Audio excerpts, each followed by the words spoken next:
Good morning, students. Today we discuss sociology of science. আমি আজি মানে বিজ্ঞানৰ বিষয় হিচাপে সমাজতত্ত্ব বিষয়ে কিছু আলোচনা কৰিম। এতিয়া বিভিন্ন ধৰণৰ মানে বিজ্ঞানী বা সমাজ বিজ্ঞানীসকলে দুটা ধৰণৰ মত পোষণ কৰে যে আসলতে সমাজতত্ত্ব বিজ্ঞানৰ বিষয় হয় নে নহয়। এতিয়া এটা দলে ক'ব খোজে যে সমাজতত্ত্ব আসলতে বিজ্ঞানৰ আন বিষয়ৰ নিচিনা এক প্ৰকাৰৰ বিজ্ঞান, কিন্তু আন কিছুমানৰ মতে যে যেহেতু ইয়াত নিৰ্দিষ্ট ধৰণৰ তেনেকুৱা সিদ্ধান্তত উপনীত হ'ব নোৱাৰি, গতিকে এইটো এক প্ৰকাৰৰ বিজ্ঞান নহয় বা এই বিষয়টো বিজ্ঞানৰ অন্তৰ্ভুক্ত নহয়। এতিয়া বিজ্ঞান হিচাপে যদি আমি সমাজতত্ত্বৰ কথা ক'বলৈ যাওঁ, যে সমাজৰ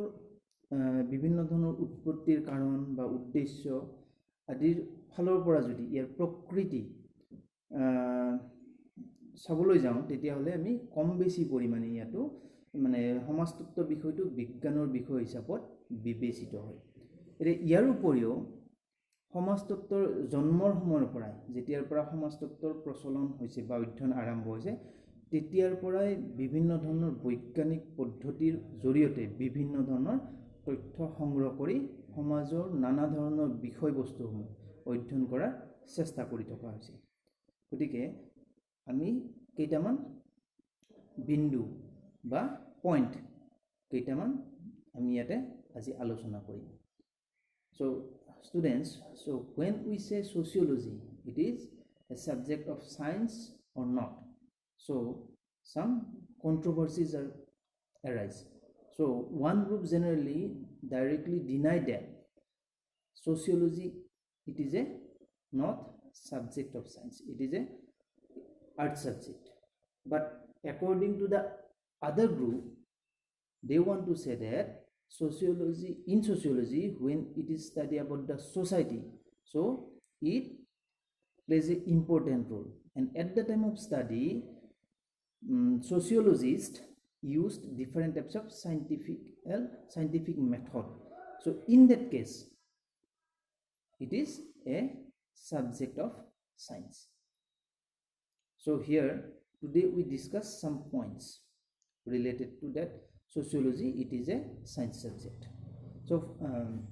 আচ্ছা, প্ৰথম যেটো পইণ্ট আছে সেই পইণ্টটোৰ ফালৰ পৰা যদি চাব যাওঁ, যে বিজ্ঞানৰ বাবে আসলতে সমাজতত্ত্বৰ মানে যিবিলাক সামাজিক ক্ৰিয়া আছে, যাক আমি ছ'চিয়েল একশ্যন বুলি কওঁ, ছ'চিয়েল একশ্যন হ'ব পাৰে, তাৰপিছত সামাজিক গতিশীলতা, যাক আমি ছ'চিয়েল মবিলিটি বুলি কওঁ, ঠিক তেনেকৈ সামূহিক আচৰণ অৰ্থাৎ গ্ৰুপ বিহেভিয়াৰ আদি যিবিলাক সিদ্ধান্ত আছে, সেই সিদ্ধান্তবোৰ আচলতে নিৰীক্ষণীয় তথ্যপাতি, পৰীক্ষা আৰু প্ৰমাণৰ ওপৰত প্ৰতিষ্ঠিত। অৰ্থাৎ বিভিন্ন ধৰণৰ যিখিনি আমাৰ মানুহৰ আচাৰ ব্যৱহাৰ আছে, নহ'লে বা সামাজিক যিবিলাক গতিবিধি আছে, সেই গতিবিধিবিলাক, ঠিক তেনেকৈ সামাজিক যিবিলাক আচৰণ আছে আৰু সামাজিক যিবিলাক ক্ৰিয়া আছে, বিভিন্ন ধৰণৰ আচাৰ ব্যৱহাৰ আছে, এই বিভিন্ন যিবিলাক বিষয়বস্তু অধ্যয়ন কৰা যায়, এই অধ্যয়ন যিবিলাক নিৰীক্ষণ কৰা হয়, আৰু নিৰীক্ষণ কৰা যিবিলাক মানে পদ্ধতি আছে, সেই পদ্ধতিবিলাক কিন্তু বিজ্ঞানৰ ওপৰত ভিত্তি কৰি মানে আহৰণ কৰা হয়। অৰ্থাৎ বিভিন্ন ধৰণৰ তথ্য পাতিসমূহ বা বিভিন্ন বিষয়ৰ বিষয়ে মানে বিষয়বস্তুৰ বিষয়ে অধ্যয়ন কৰাত বিভিন্ন ধৰণৰ পৰীক্ষা নিৰীক্ষা কৰিহে সেই তথ্য পাতি প্ৰমাণ সহকাৰে সংগ্ৰহ কৰা হয়। গতিকে সেইফালৰ পৰা যদি চাব যাওঁ, সমাজতত্ত্ব বিষয়টো এক প্ৰকাৰৰ বিজ্ঞান হিচাপে পৰিগণিত হয়। So when we study the society or different topics of society, so generally when we say that social mobility along with that group behavior, along with that social actions, so in that case, when different data are mainly collected by the sociologists, they apply different types of scientific method, and on the basis of that scientific method and proof, so sociologists study different types of topics related to the society. So in that case, generally or simply, we can say that sociology is a science subject. Next পইণ্টত যদি কথা ক'ব যাওঁ যে বিজ্ঞানৰ যিখিনি কি বুলি কয় নিৰীক্ষণীয় সিদ্ধান্ত যিবিলাক আছে যে যেনেকৈ শ্ৰেণী বিভাগ বা ভাগ যিখিনি কৰে বিভক্ত কৰে সেই বিভক্ত কৰাৰ ক্ষেত্ৰত যিখিনি আমি পৰিসংখ্যা বিজ্ঞান বুলি ক'ব পাৰোঁ ঠিক তেনেকৈ যুক্তিকৰণ এই গোটেই ব্যৱস্থাখিনি ব্যৱহাৰ হয় so when we mainly observe that different or coming to the conclusion or result so in that case sociologists use statistical analysis also again logical reasoning are also given so in that case mainly we see that we come into a particular final result so in that case very simply we can say that sociology is also a science subject again point number 3 when we say that যদি আমি তৃতীয় পইণ্টৰ কথা ক'ব যাওঁ তেতিয়াহ'লে বিজ্ঞানৰ নিচিনা সমাজতত্ত্বটো কি হয় যে বিভিন্ন ধৰণৰ তেনেকুৱা নিৰপেক্ষ বিষয়সমূহ নিৰপেক্ষভাৱে অধ্যয়ন কৰা হয় এতিয়া যদি ক'বলৈ যাওঁ যে উদাহৰণস্বৰূপত যদি কওঁ যে সামাজিক বৈষম্য আদিও নিৰপেক্ষভাৱে সমাজতত্ত্বত অধ্যয়ন কৰা হয় এতিয়া একদম সহজকৈ যদি ক'ব যাওঁ যে ধৰ্ম ৰিলিজিয়ন এতিয়া ধৰ্ম বুলি কোৱাৰ লগে লগে ধৰ্মৰ উৎপত্তি কেতিয়াৰ পৰা হ'ল কেনেকৈ হ'ল তাৰ প্ৰসাৰ কেনেকৈ বৃদ্ধি হ'ল বা ধৰ্মৰ কি ধৰণৰ পৰিৱৰ্তনবিলাক হ'ল আৰু ইয়াৰ লগতে সমাজত ধৰ্মৰ সম্বন্ধটো কি এই নিৰ্দিষ্ট বিষয়বস্তুসমূহ অধ্যয়ন কৰিব যোৱাৰ সময়ত সমাজতত্ত্বই ইয়াক নিৰপেক্ষভাৱে অধ্যয়ন কৰে আৰু ইয়াত সমাজতত্ত্ববিদে বা সমাজতত্ত্বই এই বিভিন্ন ধৰ্মৰ অনুৰাগীসকলৰ ক্ষেত্ৰত যে এইটো কোনোদিনে নকয় যে কোনটো ধৰ্ম বেছি ভাল হ'ব বা কোনটো ধৰ্ম মানিলে ভাল হ'ব বা উচিত অনুচিত সেই ধৰণে কোনোদিনে কোনো মন্তব্য প্ৰকাশ নকৰে ঠিক তেনেকৈ কোনটো ধৰ্ম গ্ৰহণ কৰা উচিত আদি এনেকুৱা ধৰণৰ মন্তব্যৰ ক্ষেত্ৰত নিৰপেক্ষতা অৱলম্বন কৰে অৰ্থাৎ নিৰপেক্ষ ভূমিকা অৱলম্বন কৰে গতিকে সেইফালৰ পৰা যদি চাব যাওঁ তেতিয়াহ'লে এইটো বিজ্ঞানৰ এটা বৈশিষ্ট্য বা চৰিত্ৰ যে বিজ্ঞান নিৰপেক্ষ সেইফালৰ পৰাও যদি চাব যাওঁ সমাজতত্ত্ব বিষয়টো এক প্ৰকাৰ বিজ্ঞানৰ বিষয় হিচাপত পৰিগণিত হয় so when we say about a nature of science that science is neutral so like that when sociologists studies the society or different topics of the society so in that case it give its decisions so as a neutral for example religion so religion is a part of society so when sociologists study the religion it first study so when it was emerged when it was started how it is developed and in case of what type of religion is better so that comment is not given generally it studied its origin and development and it studied the other religious facts also but sociologists directly don't give any opinion that which religion is better if one person follow one particular religion if he has to follow another religion so that type of comment is not generally given by the sociologist so in decision sociologists don't give a particular one-side decision so it is neutral sociologists don't indicate that you have to follow this type of decision not this type of religion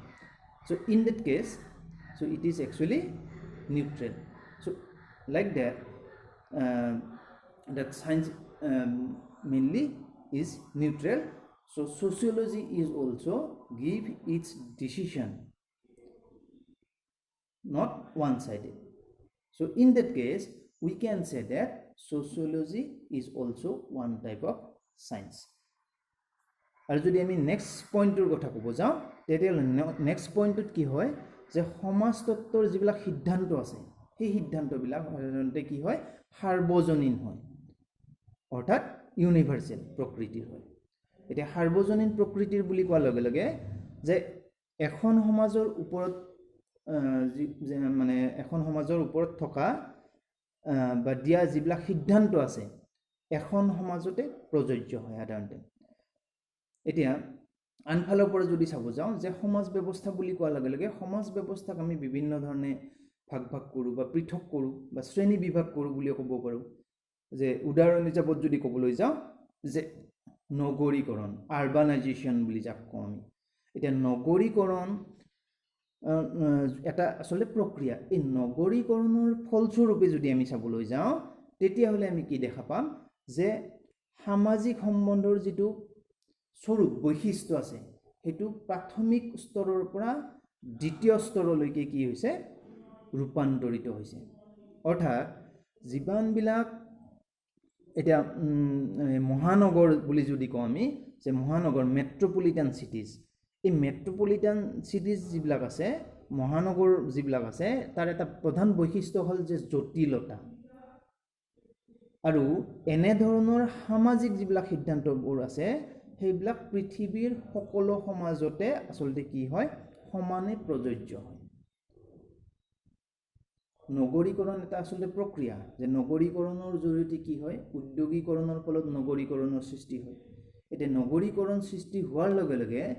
পৰিয়াল এটাৰ যিটো গঠন প্ৰণালী আছে সেই গঠন প্ৰণালীটো ক্ৰমান্বয়ে জটিলৰ পিনে গতি কৰি থাকে আৰু এইটো অকল এখন সমাজতে প্ৰযোজ্য নহয় এই পৃথিৱীৰ সকলো সমাজতে য'ত নগৰীকৰণ ব্যৱস্থাৰ প্ৰচলন আছে সেই সকলো সমাজতে প্ৰযোজ্য হয় এতিয়া উদাহৰণ হিচাপত যদি একদম সহজভাৱে ক'ব যাওঁ প্ৰাথমিক পৰিয়াল এটা প্ৰাথমিক পৰিয়াল বুলি ক'লে সাধাৰণতে মাক দেউতাক আৰু সিহঁতৰ অবিবাহিত ল'ৰা ছোৱালীৰ দ্বাৰা গঠিত গোটটোক বুজোৱা যায় এতিয়া নগৰীকৰণ প্ৰচলনৰ ফলত কি হৈছে আমাৰ সমাজ ব্যৱস্থাত প্ৰাথমিক পৰিয়ালৰ সংখ্যা দ্ৰুতগতিত বৃদ্ধি পাব ধৰিছে কিন্তু আমি যদি আগৰ সমাজ ব্যৱস্থাৰ কথা চাবলৈ যাওঁ তেতিয়াহ'লে আমাৰ ভাৰতৰ সমাজ ব্যৱস্থাত প্ৰধানকৈ সংযুক্ত বা একান্নৱৰ্তী পৰিয়াল অৰ্থাৎ জইণ্ট ফেমিলি এই জইণ্ট ফেমিলিৰ ব্যৱস্থাটো বা সংযুক্ত পৰিয়ালৰ ব্যৱস্থাটো প্ৰধানকৈ চলি আহি আছে কিন্তু সংযুক্ত পৰিয়ালত কি হয় পৰিয়ালৰ সদস্যৰ সংখ্যা বেছি হয় গতিকে ইয়াৰ ফলত কম বেছি পৰিমাণে আন আন সুবিধা আৰু অসুবিধা পৰিলক্ষিত হয় এতিয়া সৰু ল'ৰা ছোৱালী ডাঙৰ কৰাৰ ক্ষেত্ৰত কি হয় সংযুক্ত পৰিয়ালে এটা গুৰুত্বপূৰ্ণ ভূমিকা পালন কৰে বিভিন্ন ধৰণে পৰিয়ালৰ আন সদস্যখিনিক সহায় সহযোগিতা আগবঢ়ায় কিন্তু সেই সংযুক্ত পৰিয়াল এটা যেতিয়া ভাঙি একক পৰিয়াললৈকে অৰ্থাৎ প্ৰাথমিক পৰিয়াললৈকে ৰূপান্তৰিত হ'ব অকল মাক দেউতাক আৰু সিহঁতৰ ল'ৰা ছোৱালী থাকিব তেতিয়া আন আন কিছুমান সমস্যাই দেখা দিয়ে যদিও সমস্যা দেখা দিয়ে এতিয়া বেছিভাগ মানুহে কিন্তু কি বিচাৰে যে কেৱল মাক দেউতাক আৰু ল'ৰা ছোৱালী সেই মানে গোটটোৰ দ্বাৰাই মানে সমাজ ব্যৱস্থাটো প্ৰচলিত হোৱাটো বিচাৰে অৰ্থাৎ তেনেধৰণে মাক দেউতাক আৰু সিহঁতৰ ল'ৰা ছোৱালীক লৈ কি হৈ আছে ব্যস্ত হৈছে যাৰ ফলত কি হৈছে সামাজিক যিবিলাক সম্বন্ধ আছে পৰিয়ালৰ আন সদস্যৰ লগত সেই সম্বন্ধবিলাক ক্ৰমান্বয়ে কি হৈছে জটিল ৰূপ ল'ব আৰম্ভ কৰিছে গতিকে সেইটো এটা প্ৰক্ৰিয়া পৰিৱৰ্তনৰ প্ৰক্ৰিয়া এনেকুৱা বিষয়বস্তুখিনি যেতিয়া অধ্যয়ন কৰিব এইটো যাৰ যিটো সিদ্ধান্তত উপনীত হ'ব সেই সিদ্ধান্তসমূহ সকলো সমাজতে আচলতে একেধৰণে প্ৰযোজ্য হ'ব এই ভাৰতবৰ্ষৰ ক্ষেত্ৰতো প্ৰযোজ্য হ'ব আমেৰিকাৰ ক্ষেত্ৰতো প্ৰযোজ্য হ'ব জাপানৰ ক্ষেত্ৰতো প্ৰযোজ্য হ'ব নাইবা ইংলেণ্ডৰ ক্ষেত্ৰতো প্ৰযোজ্য হ'ব গতিকে সেইফালৰ পৰা যদি চাব যাওঁ তেতিয়াহ'লে ইয়াৰ যিটো সিদ্ধান্ত সেইটো সিদ্ধান্ত প্ৰাকৃতিক বিজ্ঞানৰ নিচিনা প্ৰায় একেধৰণৰ ইয়াত পৰিৱৰ্তন আমি পৰিলক্ষিত হোৱা দেখা নাপাওঁ বা দেখিবলৈ নাপাওঁ গতিকে সেইফালৰ পৰা যদি আমি চাবলৈ যাওঁ তেতিয়াহ'লে সমাজতত্ত্বকো আমি এটা বিজ্ঞানৰ বিষয় হিচাপে ক'ব পাৰোঁ so when in this point that when we mainly coming into decision so that decision are sometimes in sociology universal so how it is universal like the natural sciences like physics chemistry maths biology etc so some decisions are common each and every society so in that case we can say that sociology is also a science subject For example, generally a family. So generally because of the what we say urbanization. So because of the urbanization, what happened nowadays, the relationship of the member in between the families or inside the families, so it is going to be sense. And because of this particular urbanization concept, so what happened, so the maximum people prefer nowadays primary family or nuclear family. So what is primary family? Parents and their unmarried children when live together, unmarried children, not married, so then it is formed a primary family or nuclear family. So primary family are, maximum primary family are generally live in the town areas or metropolitan cities. So that particular social systems in those places, urban areas, so it is complex. They are busy with their family members. But generally, if we see to the village area, so we maximum see that joint families are there. When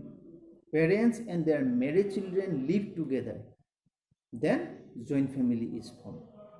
So joint family actually help us in different ways. But maximum people at present time, they prefer nuclear family because maximum people, they do service, both the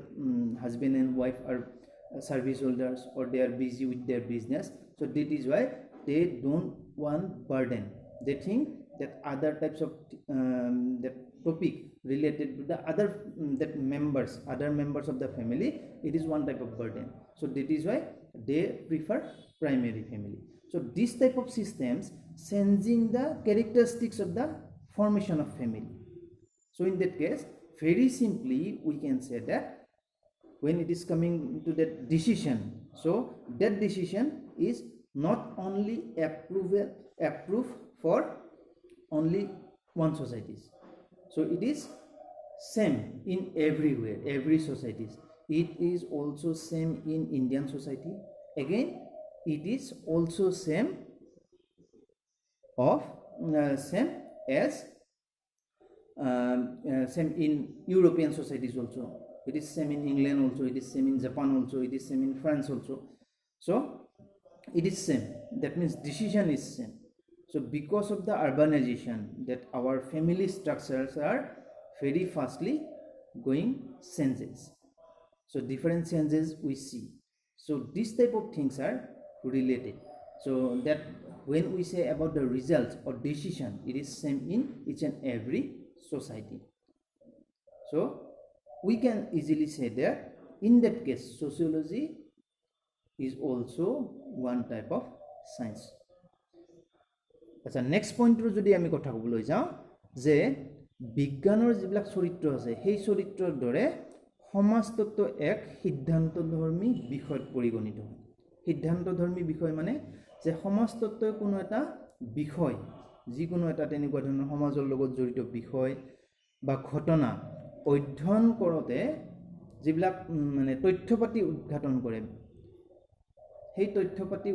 উদ্ঘাটন কৰাৰ ক্ষেত্ৰতে কি নহয়, ক্ষান্ত নাথাকি পিনে কি কৰে, এই বিশুদ্ধ সিদ্ধান্ত প্ৰকাশৰ বাবে আচলতে কি কৰে, চেষ্টা কৰে বা মানে চেষ্টা কৰাৰ লগতে এই বিষয়ৰ লগত জড়িত যিবিলাক মানে দিশ আছে সেই সকলো দিশ প্ৰণালীবদ্ধভাৱে অৰ্থাৎ বিতংভাৱে আলোচনা কৰাৰ চেষ্টা কৰে। এতিয়া মানে সমাজৰ নিৰ্দিষ্ট এটা বিষয় হিচাপত ধৰি ল'লোঁ যে নিবনুৱা সমস্যা। এতিয়া নিবনুৱা সমস্যাৰ যদি কথা ক'বলৈ যাওঁ, এটা যদি পৰিয়ালৰ ক্ষেত্ৰত হয় সেইটো সামাজিক সমস্যা নহয়, কিন্তু সেই একেধৰণৰ সমস্যাটো যেতিয়া সমাজৰ বেলেগ বেলেগ প্ৰায় প্ৰত্যেক পৰিয়ালৰ ক্ষেত্ৰতে প্ৰযোজ্য হ'ব, তেতিয়া সি এক প্ৰকাৰৰ কি হয়, সামাজিক সমস্যা পৰিগণিত হয়। এতিয়া এই নিবনুৱা সমস্যাৰ লগত আন আন কিছুমান সমস্যা জড়িত হৈ আছে। এতিয়া নিবনুৱা সমস্যাৰ লগত অপৰাধৰ কথা জড়িত হৈ আছে, তাৰপিছত নিচাযুক্ত খাদ্য প্ৰতি আসক্তি, সেই তেনেকুৱা ধৰণৰ ঘটনা জড়িত হৈ আছে, উগ্ৰপন্থীৰ সমস্যা জড়িত হৈ আছে আৰু অন্যান্য তেনেকুৱা ধৰণৰ বেলেগ বেলেগ দিশ বা বিষয়বস্তু জড়িত হৈ আছে। এটো দেখাত যদিও এটা বিষয়বস্তু হি কিন্তু অন্যান্য বেলেগ বেলেগ দিশৰ লগত প্ৰত্যক্ষ নাইবা পৰোক্ষভাৱে জড়িত হৈ আছে আৰু সামাজিক যিখিনি শৃংখলা সেই শৃংখলাখিনিৰ কথাও কম বেছি পৰিমাণে জড়িত হৈ আছে এতিয়া এই নিবনুৱা সমস্যাটো অধ্যয়ন কৰাৰ লগে লগে আমি আন কিছুমান বিষয়বস্তু তাৰ লগত অধ্যয়ন কৰিবলগীয়া হয় অৰ্থাৎ সমাজতত্ত্বই আন বিষয়বস্তুসমূহ একদম তথ্য সহকাৰে সংগ্ৰহ কৰাৰ চেষ্টা কৰে অৰ্থাৎ বিজ্ঞান পদ্ধতিৰ জৰিয়তে বা বৈজ্ঞানিক পদ্ধতিৰ জৰিয়তে সেই তথ্যসমূহ সংগ্ৰহ কৰে আৰু তাত বিশ্লেষণ কৰাৰ চেষ্টা কৰে যে কি কাৰণত এনেকুৱা ধৰণৰ অন্যান্য অসুবিধা বা অন্যান্য সমস্যাবিলাক সমাজত উদ্ভৱ হৈছে গতিকে সেই পিনৰ পৰা যদি চাবলৈ যাওঁ তেতিয়াহ'লে যেহেতু বিভিন্ন বিষয়বস্তুসমূহ প্ৰণালীবদ্ধভাৱে অধ্যয়ন কৰে আৰু তাক বিতংভাৱে অধ্যয়ন কৰি এটা নিৰ্দিষ্ট সিদ্ধান্তত উপনীত হয় গতিকে সমাজতত্ত্ব বিষয়টো এক প্ৰকাৰৰ বিজ্ঞানৰ বিষয় হিচাপত পৰিগণিত হয় so when we say about the characteristics one characteristics of like the science so sociology also come into decision at last so before coming to the conclusion or before giving the opinion or decision so it try to study systematically and scientifically so in that case what happens generally in that case they try to find out the different types of causes and thereafter properly when it is collected the data and finalized thereafter they give the conclusion or decision so in that case it is same as the science subject for example unemployment is it is not a actually social problem when it is found in only one families but it is found in maximum when it is found in maximum families then it is one type of social problem and related to that unemployment problem some other problems are also related drugs addiction or alcoholic addiction crimes